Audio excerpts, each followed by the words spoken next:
G-talks പ്രേക്ഷകരെ പൈസ കൊടുത്താൽ കിട്ടുന്നൊരു സാധനമാണ് നമ്മൾ മേടിക്കുന്നു പറഞ്ഞിട്ട് നേരെ പോയിട്ട് 2 ഓസ്കാറിനെ ഇങ്ങോട്ട് മേടിച്ചു. അപ്പോൾ ഒരു ഓസ്കാർ അവാർഡ് കിട്ടി ഫീലായിരുന്നു എന്ന് പറഞ്ഞ പലർക്കും. അങ്ങനെ ഞാൻ പോയി മേടിച്ച 2 ഓസ്കാറുകൾ, ഒന്ന് വെള്ള നിറത്തിലും ഒന്ന് ഗറുപ്പ് നിറത്തിലും.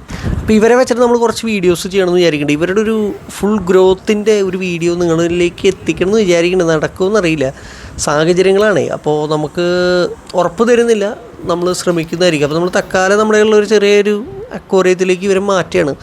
അപ്പോൾ ഇവരെ മാറ്റി നമ്മൾ ഇനിയൊരു അത്യാവശ്യം വലിയ കുഴപ്പമില്ലാത്ത വലിയൊരു ടാങ്ക് സെറ്റ് ചെയ്യാനുള്ളൊരു ഒരു ഐഡിയ ഉണ്ടെന്ന് പറഞ്ഞ്.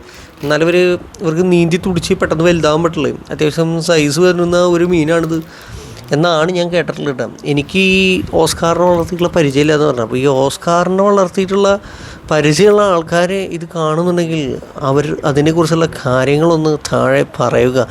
അത് നമുക്ക് വലിയ ഒരു ഉപകാരമായിരിക്കും എന്ന് പറഞ്ഞ്. അപ്പോൾ നമുക്കിനി ഇവർക്ക് വേണ്ടിയിട്ട് ഒരു ഫ്രിഡ്ജിൻ്റെ ബോക്സ് സെറ്റ് ചെയ്യാൻ ഞാൻ ഉദ്ദേശിക്കുന്നത്. അപ്പോൾ ഫ്രിഡ്ജിൻ്റെ ബോക്സ് കിട്ടാൻ നമ്മൾ എവിടെ പോകണം? അക്രിക്കടയിൽ പോകണം. അങ്ങനെ അക്രിക്കടയിൽ ചെന്നിട്ട് ആ ചേട്ടനോട് ചോദിച്ചു, ചേട്ടാ ഫ്രിഡ്ജിൻ്റെ ബോക്സ് ഉണ്ടോന്ന്. അപ്പോൾ ആ ചേട്ടൻ പറയാം എന്നോട്,